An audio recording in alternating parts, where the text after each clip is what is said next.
et puis c'est quelques musiciens, messieurs, c'est génial. Ça va, Michel? Très très bien. Bon, c'est beau, on vous a vu arriver encordé, n'est-ce pas? Pourquoi vous étiez encordé? Ça veut dire quoi? C'est un chant à déhaler, donc à tirer le bateau pour entrer au port, comme pour en sortir, lorsqu'il y a une grande jetée et un grand chenal, ce qui était l'une des photos que vous avez vues qui venait du chenal de Gravelines, au 19e siècle. Très bien, voilà pour la petite explication historique. Alors, je voudrais que, parce que je sais que vous avez ça dans votre répertoire, vous interprétiez un chant spécial qui s'appelle Courage et qui, si mes infos sont bonnes, est un chant hommage aux hommes et aux femmes. Et aux femmes, parce qu'à Dunkerque, il y en a au moins une, je l'ai déjà rencontrée une fois, de la SNSM. Il y en a peut-être plusieurs, mais il y en a au moins une. Aux hommes et aux femmes de la SNSM, une chanson qui s'appelle Courage. Pourquoi cet hommage? Pourquoi cette chanson? Écoutez, lors d'une grande fête maritime, nous avons rencontré un groupe de chants marins, un breton, qui s'appelle Des gars de chez nous, et avec qui on a échangé parce que le leader était dunkerquois. On a échangé le disque, et lorsque j'ai entendu ce chant de Courage, qui avait été écrit tout simplement en 2007 pour la station de bénévoles de Croisic. Je trouvais que c'était génial, c'était très intéressant. Donc on en a fait un petit arrangement, et comme il y avait le congrès national de la SNSM qui venait à Dunkerque l'année suivante, on a fait chanter aussi toute la station et tous les bénévoles de la station à cette occasion. C'est ce que vous entendrez dans quelques instants. C'est une très belle chanson. Rappelons, je ne veux pas plomber l'ambiance, que l'année dernière, en 2019, il y a eu, un drame, pas ici dans notre région, mais plutôt sur les côtes bretonnes de Loire-Atlantique, où plusieurs hommes de la SNSM ont perdu la vie en allant sauver d'autres hommes en mer. C'est hyper important, la SNSM ici à Dunkerque.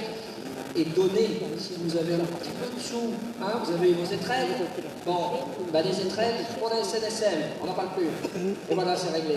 Alors je voulais annoncer aussi, tout simplement, c'est que la Jeune France, qui est notre vaisseau amiral, parce que nous sommes les gamins turbulents de la Jeune France, organise un concert caritatif le vendredi 31 janvier à la salle Jean Villard à Coudekerque, au profit de la SNSM. Bon. Sur le thème de la chanson française, la Jeune France, qui est une vieille dame, qui aura ses 156 ans cette année, au mois de mars, est la plus ancienne association culturelle et musicale de Dunkerque. Très bien, Michel. Voilà plein d'infos pour nous, mais oui, vous pouvez applaudir.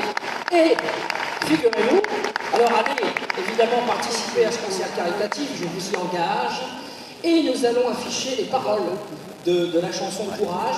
Donc si ça vous dit de chanter avec eux, n'hésitez pas, on fait un peu karaoké géant cet après-midi à Dunkerque, et c'est aussi ça, l'esprit dunkerquois. Donc les paroles vont s'afficher, et cette très belle chanson, messieurs, la salle est à vous.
courage. Les Ducs d'Albe, mesdames, messieurs. Pardon, hop. Alors, tiens, Michel, venez avec moi. On va se mettre là ici devant, parce qu'il nous faut, eh bien, pendant que nous causons, pouvoir débarrasser un peu le plateau. Merci, messieurs, c'est top, magnifique, ça nous a donné des frissons. Quelle belle voix. Merci, les amis musiciens, c'est génial. Applaudissez-les pour les raccompagner. Ouais. Merci beaucoup. Alors, mettons-nous là 2 petites secondes. Vous nous avez parlé de ce concert caritatif pour la SNSM, on a bien noté la date. Vous, les Ducs d'Albe, on peut vous entendre à quel moment de l'année, à Dunkerque ou ailleurs? Est-ce que vous avez quelques rendez-vous à nous donner? Actuellement, pas vraiment, puisque le groupe vient de reprendre sa voilure. Nous avons chanté dernièrement avec une masterclass au conservatoire, début janvier, suivi d'une restitution au musée portuaire pour le finissage de l'exposition d'Aurémy. Parce que le musée portuaire, comme les archives de Dunkerque, sont nos partenaires. Nous sommes en train de nous préparer pour être tout à fait prêts pour les voiles de légende, avec ce superbe moment où on va trouver la Tolchibresse qui va apporter énormément de grands voiliers sur le Dunkerquois. C'est quand ça, ces voiles de légende? Donc ce sont d'immenses voiliers magnifiques qui vont arriver dans la ville et dans le port. C'est quand? Ce sera tout simplement au mois d'août, la première semaine d'août, du 5 au 9 août. Et il y aura la grande fête maritime comme on n'a jamais vu sur le Dunkerquois. Ah oui, à ce point-là, ça va être énorme. Avec de très très grands bateaux qui sont les bateaux écoles des différents pays. Donc ce sera en plus énormément de jeunes de Dunkerque vont aller à la Corogne pour la dernière étape, entre guillemets, de ce périple qui va se terminer à Dunkerque. C'est du jamais vu. Bon, et vous allez sur le quai, dans les bateaux, je ne sais où à Dunkerque, chanter. Chanter ces chants de marins. Oui, on sera sur le pont. On a prévu de faire un grand spectacle sur le thème de l'homme et la mer avec le grand chœur de la Jeune France et avec les Ducs d'Albe à la Chambre de commerce le jeudi 5. Et puis nous serons aussi à bord des grands bateaux pour faire des animations et bien sûr sur les quais, ainsi que le dimanche à 11h au kiosque de la place Turenne pour terminer ce périple. Kiosque de la place Turenne, le dimanche de ce mois d'août où il y a les voiles de légende, surtout ne ratez pas ça. Juste un mot, j'en parlais tout à l'heure en introduction, on est là sur du patrimoine très vivant qu'est le champ marin. Le patrimoine, comme je le disais tout à l'heure, c'est pas que de la pierre, du bâtiment ou que sais-je, c'est aussi le champ marin, un patrimoine qu'il faut cultiver, qu'il faut préserver, comme le reste du patrimoine d'ailleurs. Oui, il faut le cultiver, le préserver. Ces champs doivent toujours rester vivants parce qu'il est évident que la grande marine à voile, à part sur les grands voiliers écoles, n'existe plus. Mais il faut les faire vivre, il faut faire des recherches aussi et puis découvrir parfois des pépites, comme on a pu le trouver dernièrement avec un champ de baleinier, le seul à notre connaissance, qui part de Dunkerque. Parce que Dunkerque a été un grand port baleinier juste avant la Révolution et aussi pendant la Restauration. Michel, c'est un chanteur, c'est un raconteur d'histoire et c'est un historien. C'est génial. Merci Michel. Bravo, c'est super. Merci beaucoup. On est content d'avoir des titres comme ça à Dunkerque. Hein. Oui, alors, pardon, il y a une jeune femme qui cherche sa maman, elle s'appelle Émilie et sa maman s'appelle Françoise. Est-ce que vous pouvez m'allumer la salle? Parce que Émilie est un peu paniquée à l'idée de ne plus être avec sa maman. Où est Françoise? Eh ben Françoise, c'est pas trop inquiété là, pendant tout ce temps-là?